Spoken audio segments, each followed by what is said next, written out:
Salut tout le monde, content de vous retrouver pour cette émission du week-end où on va regarder les objectifs de prix de 3 crypto-monnaies pour 2025.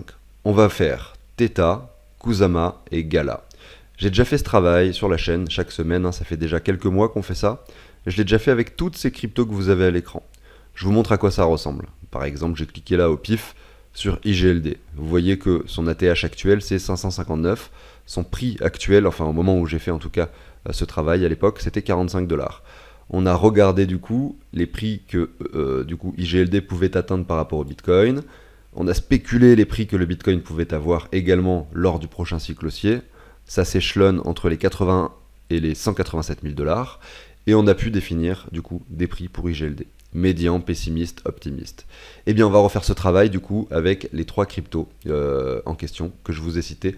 Et on va également parler en parallèle, parce que je sais qu'il y en a beaucoup qui ensuite me parlent de ça dans les commentaires, de la capitalisation que ça représenterait pour la crypto-monnaie, en prenant en compte l'inflation. À terme, je vais créer un document qui va réunir toutes les cryptos finalement, avec simplement le résumé. C'est-à-dire que sur chaque ligne, sur une ligne, il y aura une crypto, avec à chaque fois le résumé du cas médian, pessimiste et optimiste. Sur une seule ligne, et je vais mettre toutes les cryptos les unes après les autres. Et ce document, je vais vous le partager. Comme ça, vous allez pouvoir suivre avec moi un petit peu ce qui se passe sur le marché. Vous allez pouvoir me dire « Ah, tu avais complètement tort sur cette analyse ».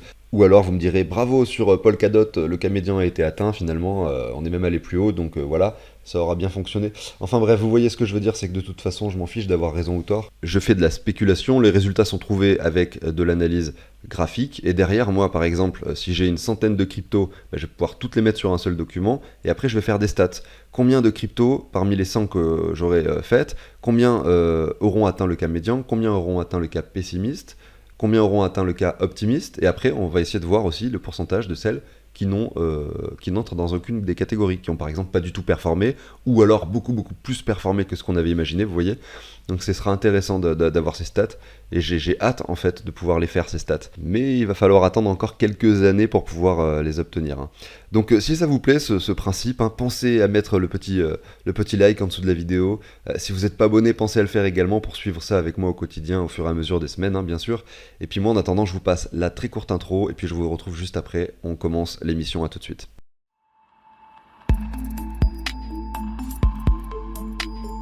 Allez, c'est parti, je fais juste une aparté très courte sur le Bitcoin et le trade qu'on a ouvert ensemble ici. Donc c'est plutôt sur les émissions du lundi qu'on fait ça, mais là je me permets de vous le montrer de nouveau parce qu'on voit qu'il est presque gagné ce trade, et que si effectivement on vient toucher cette zone des 22 000, on aura réussi un trade avec un ratio de 3 pour 1, effectivement, et je serai très content de ça. Et puis c'est vrai qu'on a plutôt un bon score en ce moment avec les trades, donc c'est plutôt cool de continuer à faire ça. On voit qu'on était vraiment propre sur ce range. On venait chercher la borne basse, la borne haute, on est venu toucher la borne haute avec 3-4 reprises, et là vraiment ça fait une semaine qu'on chute dessus désormais. Donc rien n'est gagné encore, mais on voit que c'est pas très loin effectivement. Je vais enchaîner maintenant du coup avec la première crypto du jour, ça sera Theta. On va commencer par Theta. On a ici le graphique par rapport au dollar. On voit que le sommet c'était les 15,80 $. On se retrouve maintenant sur les 1,23 $ après avoir touché les 72 centimes, donc quand même un x2 en quelques semaines là désormais. Et je pense que son potentiel est énorme. J'ai fait une vidéo consacrée à Theta Network et j'ai expliqué pas mal de choses sur ce réseau. N'hésitez pas à jeter un œil à cette émission, je vous la mets en haut à droite ici dans la petite notification. Donc on va regarder rapidement le prix par rapport au dollar et faire une petite analyse de ce que l'on a à l'écran. Tout simplement pour commencer et se mettre un petit peu dans le bain. On voit qu'on a pourquoi pas un retour envisageable sur cette ligne. Ça nous dessinerait encore un plus bas, mais effectivement ça nous permettrait d'avoir la continuation de notre tendance baissière en fait. Parce qu'on ne peut pas dire que Theta est en bonne posture là actuellement, puisqu'on fait des plus bas toujours plus bas. Et là on a un V-bottom, donc on s'attend au minimum on va dire à un retest de zone de rechargement pour un investissement, on va dire pour un premier investissement si ça n'a pas encore déjà été fait sur Theta. Notamment ici entre les 94 et les 84 centimes je pense, pour avoir un prix vraiment qui commence à être acceptable sur Theta. Maintenant on enchaîne avec Theta Bitcoin pour essayer justement de déterminer ses objectifs de prix pour 2025. Alors vous allez voir comment est-ce que je procède. Ici déjà le graphique par rapport au Bitcoin est beaucoup plus joli que celui qu'on avait par rapport au dollar. On ne fait pas de nouveau plus bas. Vous voyez, le plus bas c'était ici au mois de mai 2022. Donc là c'est pas mal, on est plutôt bien. On vient même retester en fait la zone de rechargement, enfin on vient dessiner finalement peut-être ce W en devenir. Donc ça j'aime bien comme graphique, il va falloir suivre absolument ce qui se passe. Maintenant, si on positionne ce Fibo, on voit qu'on a une zone de rechargement ici de short, et c'est vraiment la première zone à abattre pour Theta si jamais on a un cycle haussier. Je pense que c'est finalement la zone minimale acceptable que l'on pourrait imaginer sur Theta. Et si on ne fait pas de nouveau plus haut par rapport au Bitcoin, on pourra dire qu'effectivement cette crypto, peut-être sur une longue tendance baissière qui peut durer, voilà, on va dire plusieurs années, voire quasiment une décennie, vous voyez. Mais voilà, ce serait un scénario assez pessimiste où on reviendrait que dans la zone de rechargement sur le prix de Theta par rapport au Bitcoin. Ça nous matérialiserait un prix aux environs de 1800 à 2200 Satoshi, donc on va arrondir à 2000 Satoshi. Je me positionne ici, je vais prendre la ZR et je marque 2000 ici. Donc ce qu'on voit ici, c'est que si le Bitcoin vaut 20 000 dollars et que Theta, on va dire, par rapport au Bitcoin, monte aussi haut que ce que l'on vient de le montrer ici, c'est-à-dire dans cette zone de prix, eh bien on aurait un Theta qui vaudrait 4 dollars, tout simplement. Et derrière, en fonction du prix du Bitcoin, vous voyez à peu près, voilà, par exemple si le Bitcoin était à 187 000 dollars, eh bien, et pareil, la même chose, Theta revienne dans cette zone de rechargement ici, on aurait un Theta à 37 dollars. Donc vous voyez que ça change beaucoup en fonction du prix du Bitcoin, forcément.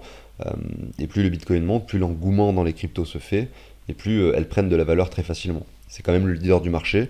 Et pour le Bitcoin, on a bien ces 4 objectifs de prix pour 2025, et c'est des objectifs qu'on a définis ensemble. Ici, donc là, vous avez le prix du Bitcoin depuis sa création quasiment. Vous voyez les différents cycles qu'il a eu, tac, ici, etc. Là, 2021, la chute, et les objectifs de prix, vous voyez, on les a mis ici. Donc les deux plus probables, c'est les deux du milieu, selon moi. Et donc, c'est pour ça que je les ai mis en vert ici, sur le tableau. C'est les 96 et les 121 000 dollars pour le Bitcoin. Voilà, donc maintenant, on va essayer de voir ce que ça donne avec un Fibo de prolongation. Qu'est-ce qui se passerait si Theta, finalement, venait établir un nouveau sommet par rapport au Bitcoin? Donc là, j'ai repris mon Fibo de prolongation, j'ai pris le prix de Theta en 2019, ici au sommet en 2021, et regardez le bottom ici, de mai 2022, vous voyez? Et le Fibo de prolongation, il nous donne ces chiffres-là. Alors, si on regarde les objectifs, on a les 123,6 au 3700, les 161,8 au 4700. Donc déjà, je vais reporter ces deux-là. Donc 3700 ici, voilà, et 4700 ici. Mince, 4700. Voilà, ensuite on a les 261 et les 423. C'est donc 7400 et 11800. Donc 7400 et 11800. Voilà. Là, je l'ai fait avec vous, pour les prochains, j'irai plus vite. Mais voilà ce qu'on a comme résultat. Donc ici, vous avez les prix que Theta peut atteindre par rapport au dollar, en fonction effectivement que le prix du Bitcoin atteindra, et le prix que Theta atteindra par rapport au Bitcoin. Et en fait, vous avez au milieu les 4 rectangles verts qui sont pour moi les prix les plus probables pour Theta, c'est-à-dire entre les 35 et les 56 dollars. Et donc, entre les 35 et les 56, c'est notre cas médian du coup, vous voyez. Donc c'est le plus probable. Ça représente entre un x30 et un x50, grosso modo, par rapport au prix actuel, et entre un x2,2 et un x3,6 par rapport à l'ATH de Theta. Donc pour moi, c'est très raisonnable et très acceptable comme prix, donc c'est tout à fait possible. Maintenant, le cas pessimiste, il nous montrerait que par rapport finalement à l'ATH, on ne fait pas de nouveau sommet quasiment. On retourne grosso modo sur les 15 dollars, vous voyez. Et le cas optimiste, par contre, on aurait un x113 à un x180 par rapport au prix actuel. Ça serait dans le cas où le Bitcoin monterait sur des niveaux, on va dire, qui sont assez improbables, avec Theta également qui performerait plus que ce que l'on pourrait imaginer, vous voyez. C'est donc ça le cas optimiste. Voilà, donc au niveau de la market cap, beaucoup me posent la question. Ici, on a une cap de 1 milliard 200 millions, vous voyez. Donc grosso modo, ça veut dire que si, donc on reprend notre cas médian, ici on fait un x30, allez on va prendre le cas le plus élevé, x46, du coup je vais prendre mes 1,2 milliard, je les multiplie par 46, et on aurait une cap d'à peu près 55 milliards sur Theta. Donc si vous regardez le classement actuel, évidemment 55 milliards c'est énorme sur le marché actuel, puisque ça voudrait dire que Theta deviendrait 4e devant BNB. Sauf que vous comprenez bien que là on parle d'un contexte où ce serait l'euphorie sur le marché, où le Bitcoin fait un x5, donc par rapport au prix actuel, donc on aurait une capitalisation sur le Bitcoin du coup supérieure à 2000 milliards de dollars, quelque chose qui n'est donc encore jamais arrivé. On aurait un Ethereum également qui augmente sa capitalisation peut-être d'un facteur 10, Le Binance Coin par exemple qui pourrait l'augmenter d'un facteur 15 ou 20, vous voyez. Ce que je veux dire c'est qu'en fait aujourd'hui on a Theta qui est donc 45e, ça pourrait pourquoi pas représenter un Theta dans le top 20, vous voyez, ou peut-être dans le top 30, j'en sais rien, mais toutes les cryptos auraient à ce moment-là des capitalisations beaucoup plus élevées que maintenant. Regardez, je peux vous montrer ça aussi, c'est assez intéressant, c'est la capitalisation totale du marché crypto. Vous voyez que par exemple en novembre 2021, on avait touché les 3000 milliards quasiment. Donc là, ça prend en compte toutes les crypto-monnaies du marché. Aujourd'hui, on est sur les 1000 milliards. Donc ça veut dire qu'il y a quand même 2000 milliards en fait dans l'histoire. Donc 2 tiers de la capitalisation totale qui a disparu. Voilà, il n'y a pas 2000 milliards de dollars finalement qui se sont évaporés, finalement, parce que c'est de l'argent qui n'a jamais vraiment existé. Parce que, je le rappelle, pour calculer les capitalisations, du coup, eh bien, par exemple, du Bitcoin, 444 milliards, on multiplie le prix de Bitcoin par le nombre de Bitcoin en circulation. Donc si admettons, voilà, le prix du Bitcoin chute très très vite parce qu'il n'y a pas assez de liquidité sur le marché, il n'y a pas assez de personnes qui souhaitent acheter du Bitcoin, et donc s'il y a beaucoup de vendeurs, bim, ça chute très vite, vous allez voir la capitalisation qui va perdre énormément en milliards de dollars très rapidement, alors qu'en fait, évidemment, avec seulement quelques millions, on aura fait chuter le prix, vous voyez. Donc en fait, avec quelques millions de dollars, on peut faire chuter la capitalisation de 10 milliards ou de 20 milliards très facilement. Voilà, c'est ça que je veux dire, ça dépend vraiment de la liquidité. Ça, c'est l'autre élément qu'il faut prendre en compte. Et la capitalisation, c'est vraiment à titre indicatif. Donc voilà, bref, c'était la petite aparté capitalisation. Je vais enchaîner maintenant avec Kusama, qui vaut 38 dollars actuellement, classé 134e. On va regarder les graphiques par rapport au dollar rapidement. Donc on est ici sur les 38. Jolie bougie rouge cette semaine d'ailleurs. Après on a eu un début d'année assez, on va dire, volatile. Le marché crypto a pas mal performé. Donc pour toutes les cryptos ça a été le cas quasiment. Kusama a pris 110%. Là il est en train de chuter et on voit que son graphique quand même nous a toujours fait des plus bas. Donc on peut s'attendre pourquoi pas encore à un nouveau plus bas sur Kusama par rapport au dollar. Donc zone à privilégier entre les 32 et les 27 dollars pour Kusama. Maintenant, Kusama par rapport au Bitcoin. Voilà, la chute a été très violente. On revient même en dessous, vous voyez, de cette zone de range que l'on avait établie entre le mois d'août 2020 et le mois de février 2021. On revient même en dessous en ce moment. Je pense que d'ailleurs, ouais, j'ai envie de regarder ça, mais je pense qu'on doit être sur les 85,4 de Fibo. C'est un niveau qui est souvent atteint d'ailleurs dans les cryptos en phase de bear market. Par rapport au Bitcoin, c'est ce qu'on peut observer. Ah oui, on est même plus bas sur les 0,9. Bref, je vais refaire le même travail que ce que je viens de faire avec, du coup, c'était Theta. Et on va regarder les objectifs. Sauf que là, je vais le faire en off, je vais pas vous embêter avec tous les chiffres. Alors voilà ce que je trouve pour Kusama. Donc je trouve, vous voyez, avec une zone de rechargement, admettons que Kusama fasse pas grand chose et qu'il ne fasse pas de nouveaux sommets par rapport au Bitcoin. On pourrait tout de même atteindre jusqu'à un prix de 1900 dollars si jamais le Bitcoin valait 187 000. Après, il y a un truc qu'il faut bien prendre en compte, c'est que ces objectifs, c'est de la spéculation. Vous voyez, il y a quand même beaucoup de chiffres, et que derrière, c'est pas forcément, admettons, je vais dire n'importe quoi, mais admettons le Bitcoin va chercher les 187 000, c'est pas forcément pile poil au même moment que Kusama, il va venir chercher, vous voyez, son sommet, admettons que ce soit la zone de rechargement, son sommet, ce sommet-là, vous voyez, on peut très bien avoir le Bitcoin qui touche les 187 000 quand Kusama est ici par rapport au Bitcoin, et qu'en fait, le Bitcoin commence à chuter, et c'est après que Kusama il vient chercher cette zone-là.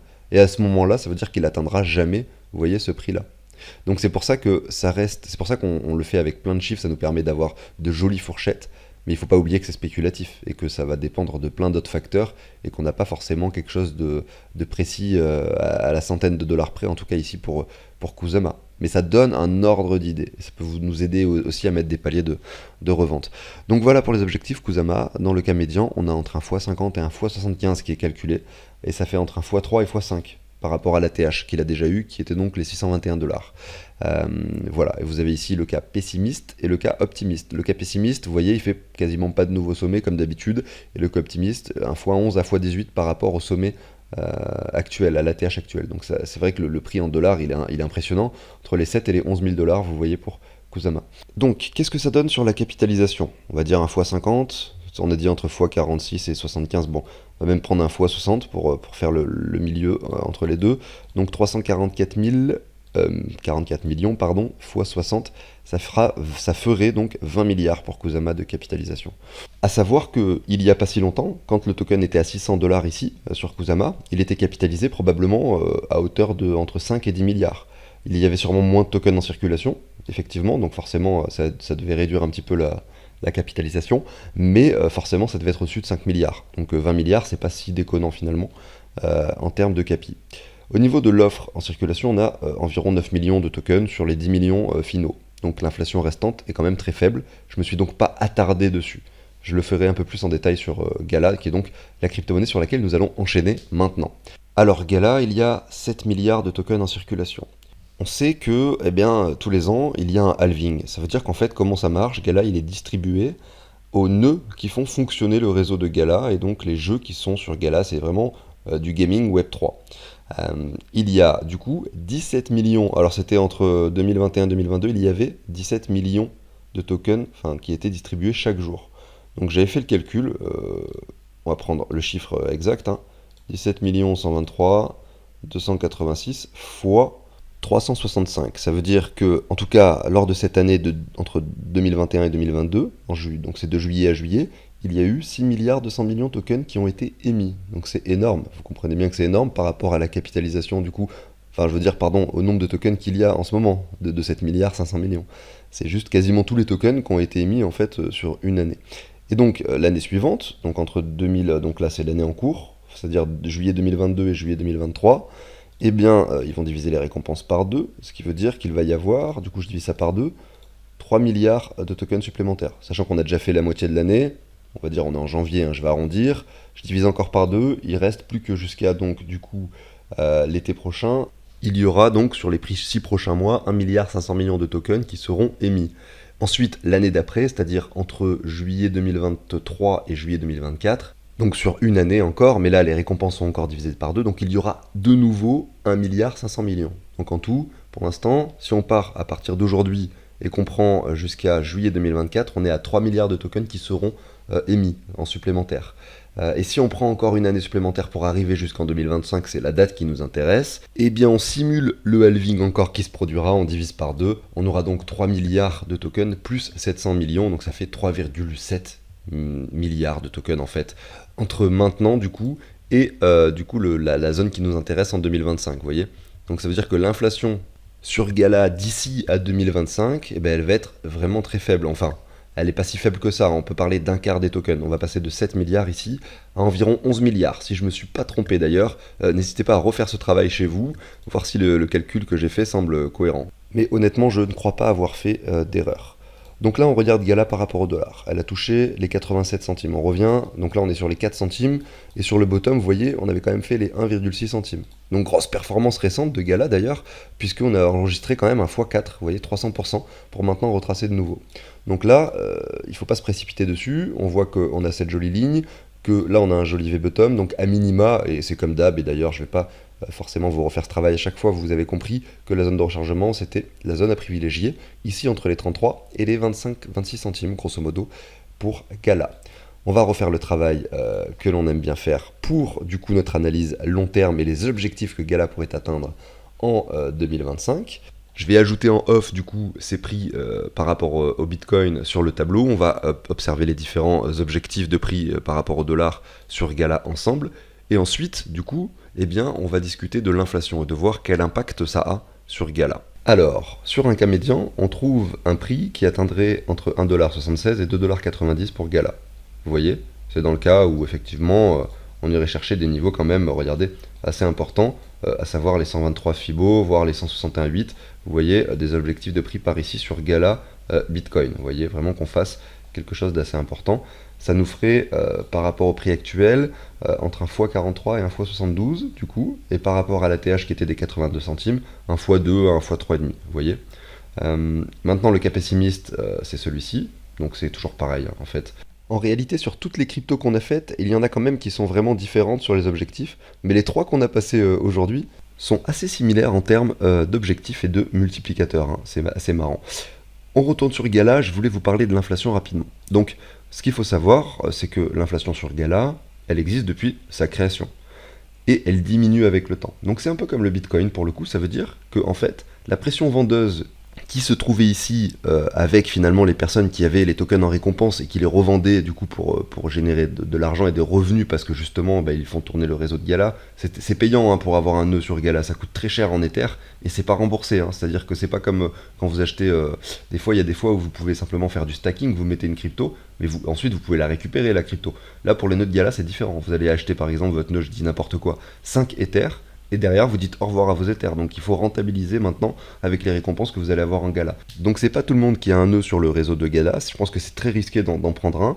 Et en plus de ça, c'est de plus en plus cher avec le temps d'acheter un nœud en fait. Donc pour en revenir à ce que je disais, en fait, l'inflation qu'il y avait sur gala en 2000 ici, en 2021, en 2022, et maintenant a été divisé par deux.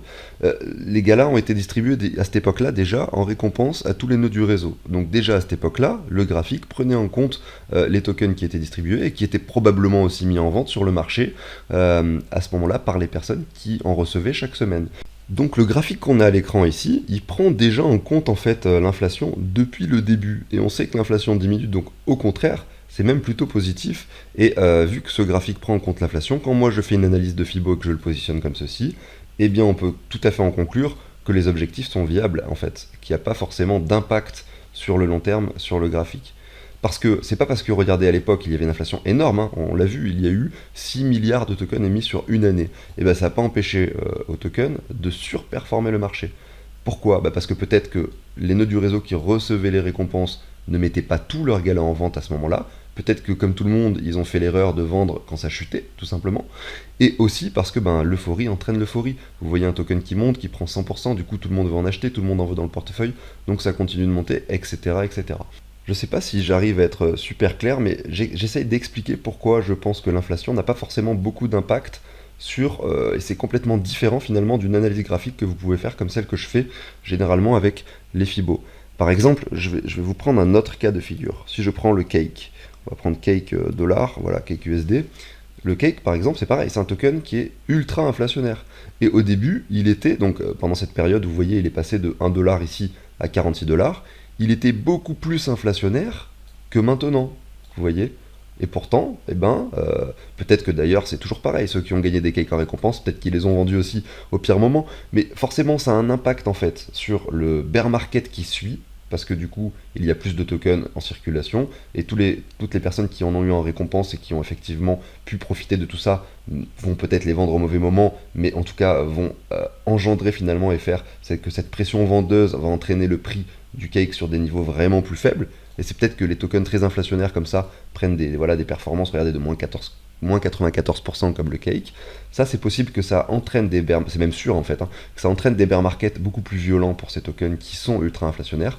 Par contre, en période d'euphorie, il n'y a rien qui nous dit que du coup cette inflation va nous empêcher d'avoir quelque chose comme ça qui se dessine avec des bougies énormes. La preuve en est en fait ici, regardez, sur ce graphique qui prend déjà en compte dans ces données intrinsèques du graphique et dans sa temporalité, l'inflation qui était déjà présente. Voilà.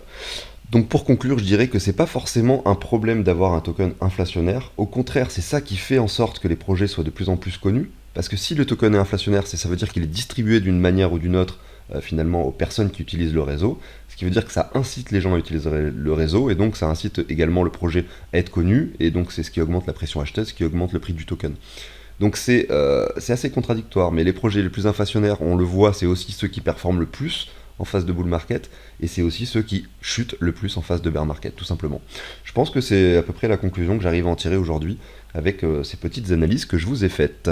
J'espère que l'émission du jour vous a plu, n'hésitez pas si c'est le cas à vous abonner, à liker l'émission. Moi je vous retrouve lundi, ciao tout le monde.